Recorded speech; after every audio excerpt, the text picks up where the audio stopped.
Hello and welcome to yet another PoE 2 build showcase. This time we have Glacial Lands Amazon in 0.3 Rise of the Abyssal League, or the third Edict expansion. This one has been a very nice build to breeze through the campaign and to actually technically destroy mapping content, but it has some downsides as well, which would be proximal tangibility on monsters, because this is a projectile skill, and if there's proximal tangibility and you have to get close to enemies, if enemies have AoE radius or if they can siphon your life or things, you are not going to have a fun time. Now, when it comes to other problems with the build, evasion seems to be sometimes working, sometimes not. However, deflection seems to be working fine, which is good. Now, the build does struggle a little bit with life, because I haven't even gotten to the point of adding even more life to the build, as I've just reached like maps. I did some whites, I did some yellows. The showcase was, if I'm not mistaken, that you can see now on the screen, tier 6, which was tier 6 with 6 mods. And I did the bosses, no problemo. But, however, after the showcase ends, I stopped it so that it wouldn't be like a 15-minute showcase video, because the video is probably not going to be 15 minutes. I died to a proximal tangibility mob with a big bonk. So it is what it is. I lost the map. I lost everything there. The map still counts as completed because I killed the map boss, but I lost everything else in that map. I think I lost like at least half of map there of things, which is, of course, a bad thing, but it is what it is. Now, when it comes to the build itself, you would start the regular as Twister, because there's nothing like too much to go with. So you would start with Whirling Slash and Twister. You can do Disengage and Parry. I don't like Parry, so there's that. At level 6, the moment you get Lightning Spear, you're basically done. Everything you can put on Lightning Spear. You can adjust this build to be a Lightning Spear.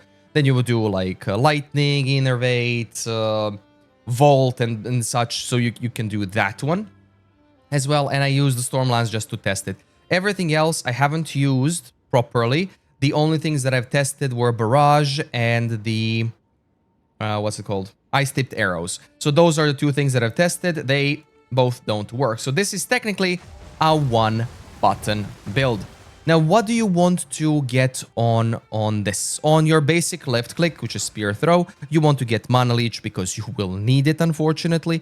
Everything else is irrelevant. On your Glacial Lands, you want to get Cold Attunement to get extra damage as cold. Elemental Armament 1 or 2, not 3, because we want to apply ailments, and we are doing only one ailment. Cold Penetration, because it just gives us more freeze buildup. And Cold Mastery for level. Later on, if you play the build for farther, you want to go with Crit and Crit Multi, and in the end, you will change, so that would be Crit Multi, and you would end with the Rakiatas that inverts the elements. Now, when it comes to Sniper's Mark that we use, we also use Escape Shot just to have a better traversal of terrain and skipping things. You can add like these frost thingies, more freeze, and you can do whatever you want. I just used it to get out of hairy situations. Sniper's Mark. We have Charge Profusion, Overabundance, and Cooldown Recovery, just so that we can apply Sniper's Mark more often, and we want to get Frenzy Charges, because when we get Frenzy Charges, the Glacial Lance explodes, and it is phenomenal. Ice-tipped arrows, I did try, didn't like it, so you can try it if you want. Ice-tipped arrows, Cold Exposure, Elemental Focus, Elemental Armament. As I said, didn't like it too much. Now, the auras. Combat Frenzy and Herald of Ice. Combat Frenzy is how we generate Frenzy Charges. We get Charge Profusion, Precision, and Clarity. Precision we need for accuracy, Clarity we need for mana regen, and Charge Profusion to get an extra charge. Herald of Ice, we have Cold Attunement, Elemental Focus, Elemental Armament 2, and Cold Penetration, somewhat similar to what we have there. Now, you will remove Cold Penetration when we get the Anoint, more on that in a second, but I just want to say that you do not need the 20% chance to gain an extra charge or to not consume charges, whatever, on Glacial Lands, because Glacial Lands always consumes one charge when it's fired. Now, when it comes to the gear, the spear that we need to build, and this is because we are Amazon, and this is tied to Amazon. So let's talk about Ascendancies as well. Ascendancies, you would go first with Reveal Weakness against rare and unique enemies, and you would go with In for the Kill. Later on, when you get the third Ascendancy and the Spear with Accuracy, you will remove this one and swap to Critical Strike and Penetrate. Why am I saying this? Because Amazon has a great way to deal with accuracy on weapons, usually the stat that nobody cares about. And what you need on the weapon are these things.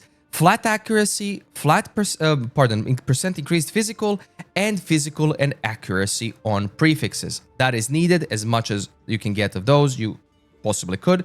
I bought this spear for around 20x, and it's around 320-ish PDPS. You add the accuracy rune, and on suffixes, you want them to be full. Once they are full, you want to do, this is Perfect Essence of Speed or Battle? No, Battle is the expensive one. Haste. Perfect Essence of Haste, which will remove a suffix, add a suffix if your prefixes and suffixes are full.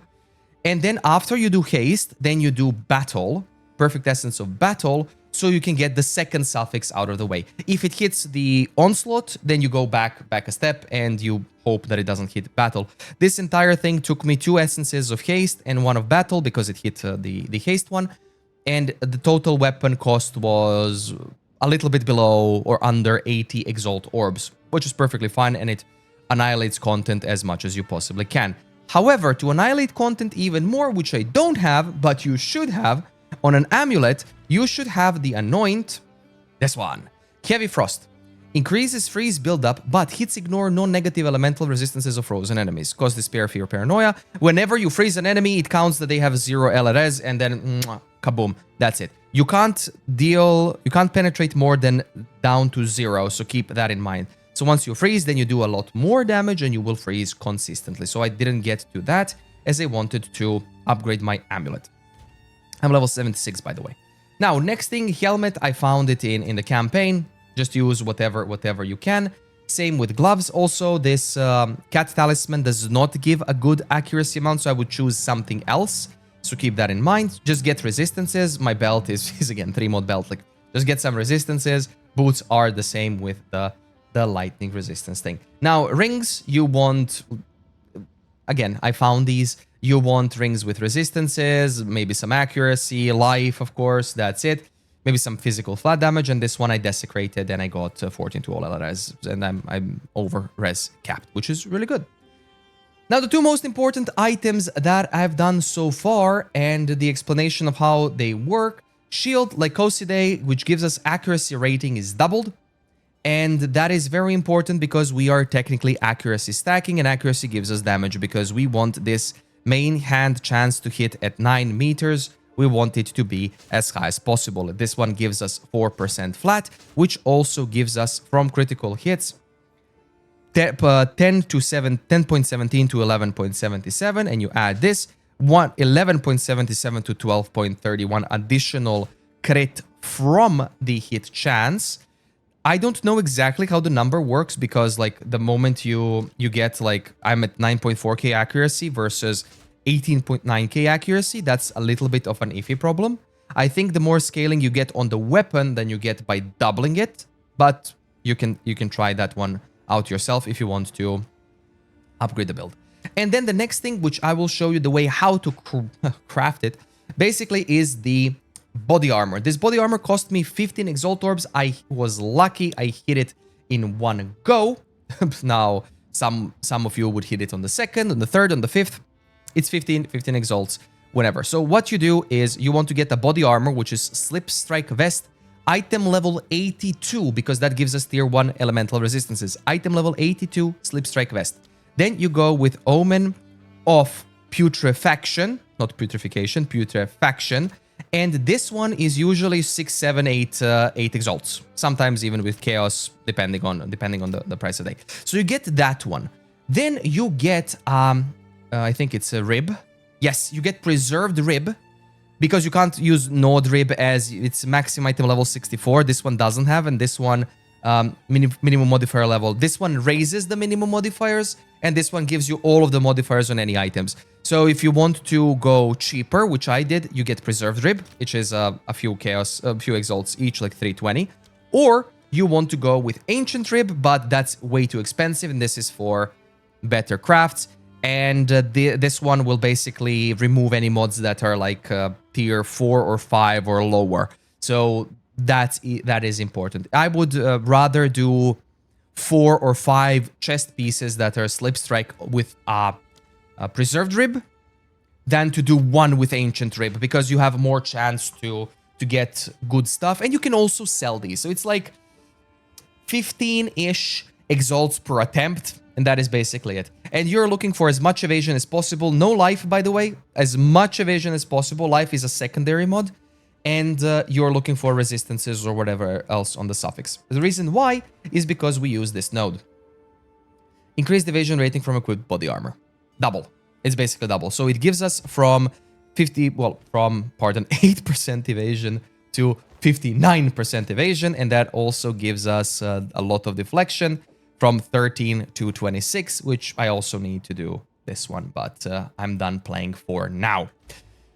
For the build in the tree, I have it all here for what I've done up to level 93. You can do that one yourself, but well, technically last 3 notable things. You want Time Lost, not Sapphire, whichever one with this one. Notable passive skills grant... there we go. Increase the effect of notable passive skills in radius, because that is going to increase the notables here from 1% crit to 1.24% crit, and it also buffs all the other ones. That's one.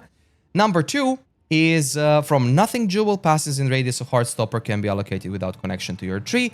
This basically we want to get like the accuracy nodes. You can also get the penetration before you get the anoint. You can get that one. You can get all the other accuracy, but what does that do? It saves us 1, 2, 3 points at least. So it saves us 3 points that we can use on whatever else you want. And yeah, that's for the second one. And the third one, the most notable one, is Controlled Metamorphosis. This one was 20x. That gives us basically Thread of Hope from Path of Exile 1. We can allocate points. And to allocate these 3 points, we want to allocate the quality, and we want to allocate the versatile arms and one-handed accuracy. We also want like this accuracy and this attack speed if you really want, but I would skip this point, so these 3 with accuracy, and then see how it goes. This node doesn't work because projectiles cannot be... then projectile count cannot be, modified. But all in all, it is a very, very, very good build that you can play with a glaring issue of evasion apparently does not work for some odd reason. But it would be still good to upgrade this build for more and things. Like you can also upgrade it with the same Desecrate thing on the boots, but I got bad boots, so you can get better boots there and such. But yeah, this has been like a little showcase. Sorry that it has been long. It's been fun. Now, this will probably be my last build for, well, I did make other builds, but yeah, for PoE 2. I don't like how the game is. I don't like how you lose things in the game when you die and things, and I just think that's crap. Also, one more important thing I forgot to mention: campaign, what is it? Where is it? Act 2. I took charm charges. Act 3, do not take mana regeneration rate. Take the stun one. Stun or the elemental ailment threshold, because you can't change these, which is stupid. So take that one. And in Act 4 on Hinekora, take attributes, don't take resistances. And in interludes, here, this one is the only one that you can change. I took resistances first and then attributes. Take attributes. Do not take resistances. I made a mistake. I bricked the character, which means I can't change anything. I would have to replay the game. I'm not playing through 16 hours of the campaign anymore. It is what it is. And throughout the campaign, always use the in-game marketplace to buy items for like regals, exalts. Just sort by highest DPS spear for levels, and that's basically, you can get unique spears. You can get like I got Chain Sting and Tangle Tongue before I started doing rare spears. It works perfectly fine. But yeah, that is it for this video. If you enjoyed this type of content, do give it a like, sub if you don't mind. Thank you so much for watching, and I will see you in the next PoE 1 video or some other stream. So I'm done with 0.3 for now. Have a good one. Good luck on your drops and enjoy 0.3 League.